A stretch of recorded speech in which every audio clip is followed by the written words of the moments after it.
At the hospital for my wife's broken bone, a nurse quietly slipped me a note that read, "Check the camera." The note pressed into my palm at 3:17 a.m. on a Tuesday felt cold, like metal. I'd been sitting in room 307 of Mercy General Hospital for 73 hours straight, watching my wife Sarah sleep in traction. Both legs suspended in casts, ropes, and pulleys holding her up at precise angles the orthopedic surgeon had specified. The whole apparatus looked medieval. Steel bars, weights, white plaster encasing her from hip to ankle. Sarah had been driving home from her sister's place in Evanston when her brakes failed on Lakeshore Drive. That's what the police report said. Hit the concrete median at 43 miles per hour. The Subaru Outback we'd bought 3 years ago was totaled. Sarah was lucky to be alive. That's what everyone kept telling me. Lucky to be alive. Dr. Richard Morrison, 51 years old, chief orthopedic surgeon, 23 years at Mercy General, had shown me the x-rays on Thursday morning. Bilateral femur fractures, severe trauma to both tibias, possible nerve damage that could mean permanent mobility issues. Your wife is going to need extensive physical therapy, he'd said, pointing to the fracture lines with his pen. 6 months minimum before we know the full extent of recovery. She's looking at a year, possibly 18 months, before she walks normally again. If she walks normally. I'd sat down hard in the consultation room chair, my vision going fuzzy at the edges. What does she need from me? Support, patience, and probably some modifications to your home. We're talking wheelchair ramps, grab bars, possibly a hospital bed on the first floor if you have stairs. The brownstone. My parents' 3-story brownstone in Lincoln Park. The one they'd left me when they passed 5 years ago. The one with the narrow Victorian staircases and the bedrooms all on the 3rd floor. Whatever she needs, I'd said, and I meant it. For 3 days, I barely left her side. My firm, Bennett & Associates, where I'd been a corporate attorney for 8 years, had been understanding about the emergency leave. My boss, Patricia Chen, had sent flowers and told me to take as much time as I needed. I monitored Sarah's IV drip, helped the nurses adjust her position every few hours to prevent bed sores, managed the bedpan situation with as much dignity as I could preserve for both of us, kept the casts dry when they gave her sponge baths, held water to her lips when she couldn't reach it herself. I was running on coffee from the 3rd floor vending machine in pure love. Sarah moaned softly around 3 a.m., pulling me out of the half-doze I'd fallen into in the chair beside her bed. I shot up immediately, reaching for the water cup. "Hey, you okay? Need something?" Her eyes fluttered open. Those green eyes I'd fallen in love with 9 years ago at a mutual friend's barbecue. Now they looked glassy, drugged, pain-glazed. "Mark," she whispered, "this is too hard on you. You should go home, sleep in a real bed." I forced a smile, even though my back was screaming from 3 nights in a hospital chair. "You're my wife. I'm not going anywhere. Where's Jen?" Jen, Sarah's cousin, 29 years old, between jobs, had been staying in our guest room for the past 2 months while she got on her feet. She'd been helpful since the accident, running errands, bringing food, handling paperwork with the insurance company. "She went back to the house to make you that lentil soup you like," I said. "She'll bring it tomorrow morning." Sarah nodded weakly and closed her eyes again. The door opened. Emily Chen, head nurse on the overnight shift, 42 years old, had worked at Mercy General for 19 years according to her ID badge, rolled in with her medication cart. She'd been looking at me strangely for the past 2 days. Not suspicious exactly. More like she'd decided something but kept swallowing it back. Like she wanted to say something but couldn't figure out how. "Mr. Hayes," she said quietly. "Time for Mrs. Hayes's medication." I stood up, stretching my back, moved away from the bed to give her room to work. Emily checked Sarah's vitals with sharp efficiency. Temperature, blood pressure, pulse ox. Then she examined the casts, running her fingers along the edges, checking for swelling or discoloration. Her movements were practiced, professional, but her eyes kept flicking to me. Then she turned. "Mr. Hayes, could you do me a favor? We're running low on saline bags on this floor. Could you grab 2 from the main nurses' station? 3rd floor, east wing." Odd request. Nurses usually restock their own supplies, but I was too tired to question it. "Sure, no problem." As I passed her on my way to the door, something cool pressed into my palm. A folded piece of paper. Small, precise, so fast it felt like a pinprick. Emily's finger rose to her lips behind Sarah's sleeping form. Shh. My stomach dropped 6 floors. I walked into the fluorescent-lit hallway on legs that suddenly felt unsteady. Turned the corner past the elevators. Found an empty family waiting room with the lights off. Sat down in one of those awful plastic chairs and unfolded the paper with hands that wouldn't stop shaking. 3 lines in careful nursing handwriting. "Stop coming at night. Check security footage. Last night, 1 to 3 a.m. She's faking when you leave." My vision went spotty. The room tilted. "She's faking." I read it again, then again. The words didn't change. "She's faking when you leave." I looked at my hands holding the note. "At my wedding ring. ring, white gold, engraved with our initials and the date, August 14th, 2019, at the coffee stains on my shirt from the vending machine, at the hospital bracelet they'd given me as Sarah's designated visitor. Then details I'd ignored, rationalized, or dismissed started clicking into place like puzzle pieces I'd been too close to see. Sarah refusing to let me examine the casts closely. "Don't touch them, Mark. They're sensitive. The doctor said no unnecessary contact." Sarah suddenly keeping her phone locked under her pillow instead of on the bedside table where I could help her with it. "The pain medication makes me paranoid. I just feel better knowing where it is." Sarah groaning louder, more dramatically, whenever Jen visited, playing up the pain. But when it was just me, sometimes she seemed comfortable, almost normal. I'd written it off, told myself pain affected people differently, told myself she was embarrassed to seem weak in front of her cousin but could be vulnerable with me. But what if I'd been wrong? I destroyed the note in the men's bathroom down the hall, tore it into pieces smaller than confetti and flushed it, splashed cold water on my face, stared at myself in the mirror. Don't panic. Get proof first. I pulled out my phone and scrolled through my contacts until I found Kevin Reyes, college roommate, computer science major who'd gone into cybersecurity consulting. We'd stayed close over the years, occasional beers, fantasy football league, standing Tuesday lunch dates before the accident. I called him from the stairwell at 3:47 a.m. "Mark, Jesus man, it's almost 4 in the morning. Is Sarah okay? Kevin, I need a favor, a big one, and I need you not to ask questions until after you help me." Silence. Then, "How big?" "I need security footage from Mercy General Hospital, room 307, between 1 and 3 a.m. last night." More silence. Longer this time. "Mark, that's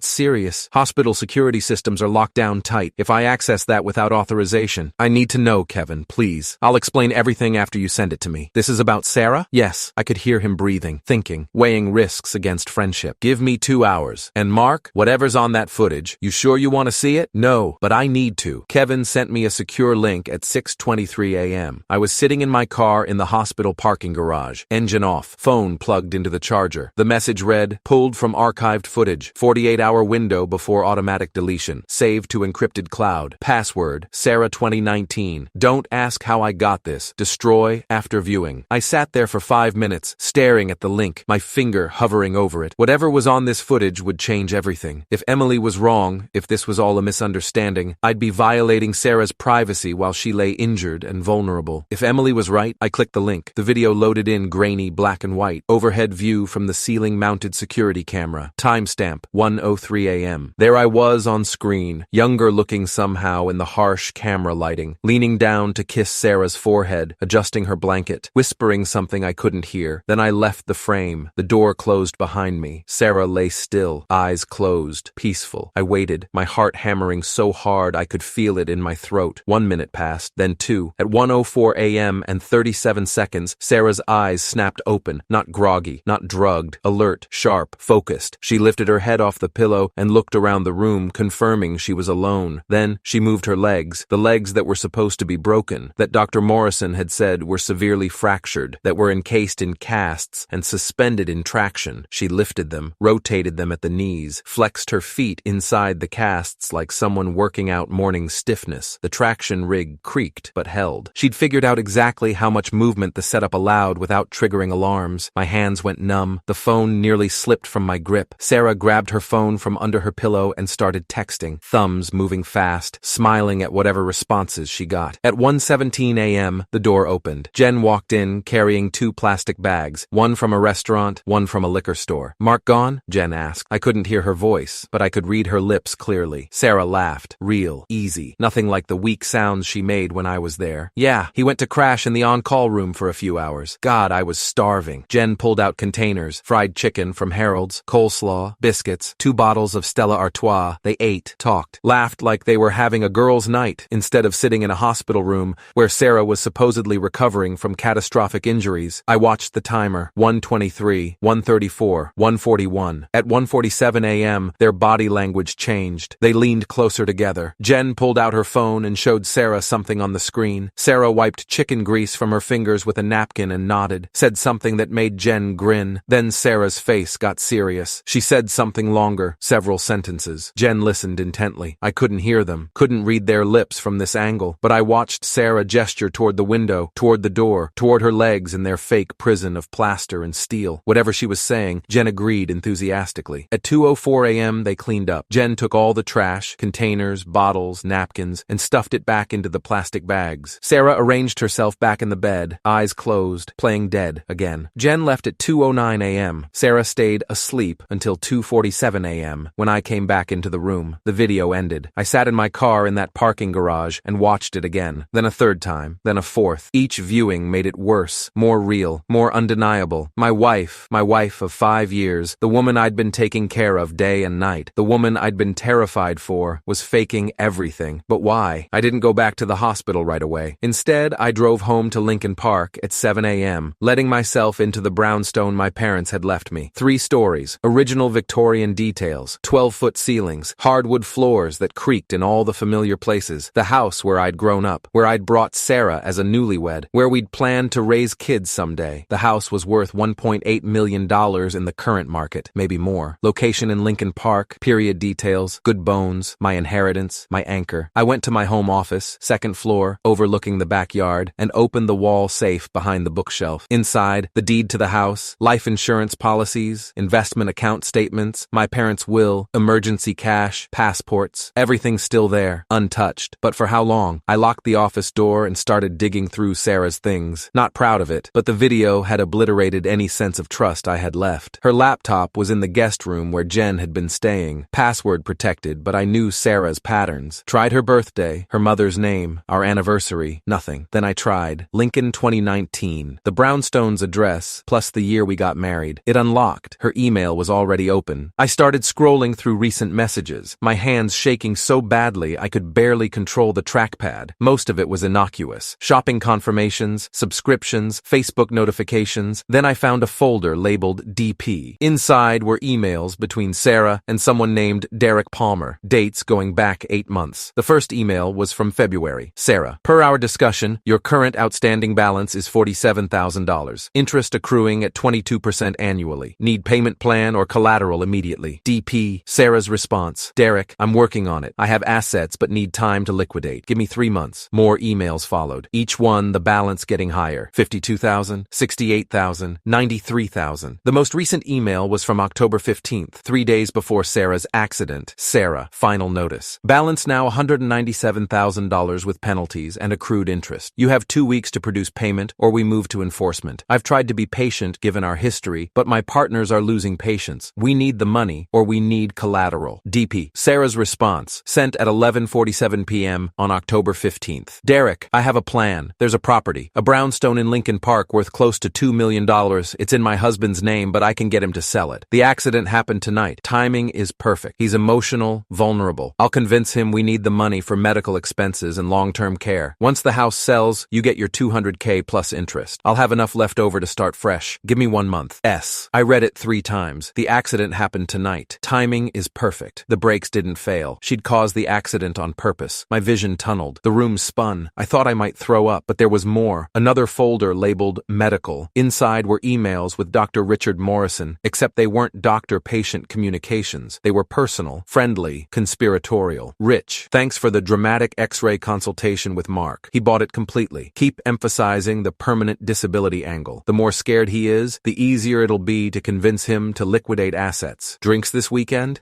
Dr. Morrison's response. Sarah, happy to help, but we need to be careful. If anyone reviews these records closely, the fabricated fractures will be obvious. Keep me out of any legal complications. RM, my entire body went cold. The X-rays were fake, or staged, or something. The doctor was in on it. I took screenshots of everything, every email, every conversation, every piece of evidence. Then I called the one person I trusted more than anyone, Patricia Chen, my boss. Patricia, I need help, legal help, and I need it confidentially. Patricia met me at a Starbucks in Wicker Park at noon. She brought someone with her, a woman in her 50s with sharp eyes and an expensive briefcase. Mark, this is Rebecca Torres. She's a family law attorney, 26 years in practice, specializes in fraud and divorce cases. Whatever you tell us stays privileged. Rebecca shook my hand with the kind of firm grip that inspired confidence. Mr. Hayes, Patricia explained you're in a difficult situation. Tell me everything. I showed them the video, the emails, the financial records I'd found documenting Sarah's gambling debts. Because that's what Derek Palmer was, a loan shark. Sarah had been gambling, online poker, sports betting, casino trips to Indiana and Michigan, and losing, consistently, for at least 2 years. Rebecca watched the video without expression, made notes on a legal pad, asked clarifying questions in a calm, clinical tone that somehow made everything more bearable. Mr. Hayes, your wife has committed several crimes: insurance fraud, conspiracy to commit fraud, potentially reckless endangerment if she intentionally caused the accident, and she's attempting to defraud you of your marital assets through deception. What do I do? First, we protect your assets. Today, right now, we'll file an emergency motion to freeze all joint accounts and prevent any transactions involving the brownstone without court approval. I'll have that done by 3 p.m. Second, we gather more evidence. Everything you have is good, but we need ironclad documentation. Medical records showing the discrepancies. Financial records proving the gambling debts. Communication logs between Sarah and Dr. Morrison proving conspiracy. Can your friend Kevin get more security footage? Probably. Get it. Every night for the past week, if possible. We need to establish a pattern. Patricia leaned forward. Mark, you need to decide how you want to handle this. Quietly through divorce proceedings or publicly through criminal charges. I thought about it. About Sarah eating fried chicken and laughing while I suffered in an on-call room. About her planning to steal my parents' house. About Dr. Morrison falsifying medical records to help her. I want her exposed, I said. Completely. Rebecca nodded. Then we'll need more help. I know a private investigator, David Walsh, former Chicago PD detective, 20 years on the force before going private. He can document everything in a way that holds up in court. And we'll need to report Dr. Morrison to the state medical board. Do it. One more thing, Mr. Hayes. These loan sharks, Derek Palmer and his associates, they're dangerous. Once they realize Sarah can't pay, they may escalate. You need to protect yourself. I'm going to recommend you speak with Detective Sarah Martinez at the Chicago PD Fraud Division. She's experienced with organized crime lending operations. My hands wouldn't stop shaking. This is really happening. Yes, and I'm sorry, but we're going to get you through this. David Walsh, 53 years old, graying at the temples, had the weathered look of someone who'd seen everything twice, met me at my office that afternoon. Mr. Hayes, Ms. Torres briefed me. I've reviewed the materials you provided. This is an impressive amount of evidence, but we need more, particularly around the loan shark angle. What do you need from me? Access to your wife's phone records, email archives, any communication between her and Derek Palmer. I'll also need to establish surveillance, watch who visits her at the hospital, track their movements, identify Palmer's operation. Isn't that illegal? David smiled without humor. I'm a licensed private investigator. Everything I do is within legal boundaries for the purpose of protecting a client from fraud. Your wife has no reasonable expectation of privacy in her criminal conspiracy. How long will this take? 72 hours for comprehensive documentation. Can you maintain your current routine at the hospital without tipping her off? That was the hard part. Going back, pretending, playing the devoted husband while knowing everything I knew. Yeah, I said. I can do that. For the next 3 days, I went back to the hospital every morning, sat by Sarah's bed, held her hand, brought her magazines and soup and flowers, and watched her perform. Because that's what it was, a performance. Once you knew what to look for, it was obvious. The way she groaned louder when nurses entered. The way she made sure her face looked pained whenever anyone checked on her. The way she kept her phone hidden and got nervous when I came back unexpectedly. Jen visited every afternoon, bringing food and staying for exactly 47 minutes each time. David's surveillance team documented every visit, every exchange, every moment. On the third night, Sarah brought up the brownstone. We were alone, 2 a.m. She'd been sleeping, but woke up when I shifted in my chair. Mark, she said softly, we need to talk about something. What is it? Dr. Morrison was honest with me today about my prognosis. Her voice trembled, performance level trembling. It's worse than he told you. He didn't want to scare you, but I made him give me the truth. My stomach tightened. How much worse? I might never walk normally again, might need a wheelchair permanently, definitely need a first-floor bedroom, extensive modifications to the house, full-time care for at least 6 months. She trailed off, tears sliding down her cheeks. Real tears. Impressive. The medical bills are already over $180,000. Insurance is capped at $100,000 for the year. Dr. Morrison is recommending specialists, experimental treatments. We're looking at another $200,000 minimum, probably more. Sarah, I know what you're going to say, that we'll figure it out. But Mark, we don't have that kind of money. Your salary covers our lifestyle, but not medical catastrophe. My job won't hold my position for more than 3 months. We'll lose my income. And the debt. She looked at me with those green eyes, now wet with calculated tears. We need to sell the brownstone. There it was. The brownstone, I repeated. I know how much it means to you. Your parents, your childhood, everything. But Mark, we're talking about my life, my mobility, our future. That house is worth almost $2 million. We could sell it, pay off the medical expenses, buy something smaller and more accessible, and still have money left over for whatever comes next. She grabbed my hand. Please, I need you to think about this. Really think about it. I looked down at our joined hands, at her wedding ring matching mine, at the IV line still taped to her arm even though she didn't need it. I'll think about it, I said. Relief washed over her face. Thank you. That's all I ask. Just think about it. She fell back asleep, or pretended to. I sat there until morning, watching her breathe, and felt absolutely nothing. David Walsh called me at 6 a.m. the next day. We have everything. Complete documentation. Derek Palmer is exactly who we thought. Runs a loan operation out of a front business in Bridgeport. We've identified 4 associates who work enforcement. Photographed them meeting with your wife's cousin Jennifer twice this week at a diner in Ukrainian Village. The operation is substantial. FBI has an open investigation. The FBI? I contacted Detective Martinez yesterday. She's working with a joint task force targeting organized illegal lending in Chicago. Your wife's case fits their pattern. They're interested. What happens now? We spring the trap. Today, this afternoon. You ready? Yes. Rebecca Torres called 10 minutes later. Mark, I've filed divorce papers this morning. Emergency protective order for your assets. The brownstone is protected. Sarah cannot sell it, transfer it, or encumber it without court approval. I've also filed a complaint with the Illinois Department of Financial and Professional Regulation